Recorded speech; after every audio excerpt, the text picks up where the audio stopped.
बॉलिवूडचा hero number one Govinda गेल्या काही दिवसांपासून आपल्या सिनेमांमुळे नाही तर खासगी आयुष्यातील खळबळजनक घडामोडींमुळे सोशल मीडियावर प्रचंड चर्चेत आहे. अभिनेता गोविंदा आणि त्याची पत्नी सुनीता हुजा यांच्यातील वाद आता थेट चव्हाट्यावर आला असून यात आता 200 कोटी रुपयांच्या संपत्तीचा आणि एक नवीन लग्नाचा विषय जोडला गेला आहे. नेमकं काय आहे हे प्रकरण समजून घेऊयात. नमस्कार, मी मयुरी आणि आपण पाहत आहात मुंबई आउटलुक.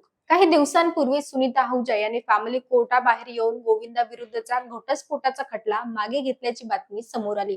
हा वाद थंडावतोय असं वाटत असतानाच गुरुवारी रात्री ड्रामा क्वीन राखी सावंत हिने पापाराजींसोबत असताना थेट सुनीता आहुजा यांना फोन लावला आणि तो स्पीकरवर ठेवला. या फोन कॉल दरम्यान सुनीता आहुजा यांनी अभिनेत्री कोमल राणी, स्वर्णकार आणि गोविंदा यांच्या नात्यावर अत्यंत मोठा आणि खळबळजनक दावा केला. सुनीता यांनी उघडपणे म्हटलं आहे की गोविंदा आणि कोमल राणी लग्नाचा विचार करत होते आणि ते लग्न करणार होते, म्हणूनच मला हा घटस्फोटाचा खटला मागे घ्यावा लागला. एवढंच नाही तर या संभाषणात राखी सावंतने सुनीता यांना सल्ला दिला की त्यांनी ताबडतोब 200 कोटी रुपयांची प्रॉपर्टी आपल्या नावावर करून घ्यावी, अन्यथा दुसरी व्यक्ती सर्व काही घेऊन जाईल. या व्हायरल फोन कॉलिंग दरम्यान राखी सावंतने घरच्या जेवणाची आणि बाहेरच्या खाण्याची उपमा देत मजेशीर संवाद साधला, ज्यावर सुनीता आहुजा यांनी देखील प्रत्युत्तर दिलं. सुनीता यांनी विमानतळावर गोविंदा आणि कोमल राणी यांच्या एकत्र वावरावर तीव्र शब्दात नाराजी व्यक्त केली. दुसरीकडे गोविंदाच्या मॅनेजरने हे स्पष्ट केलं आहे की सुनीता यांनी स्वतःच खटला मागे घेतला असला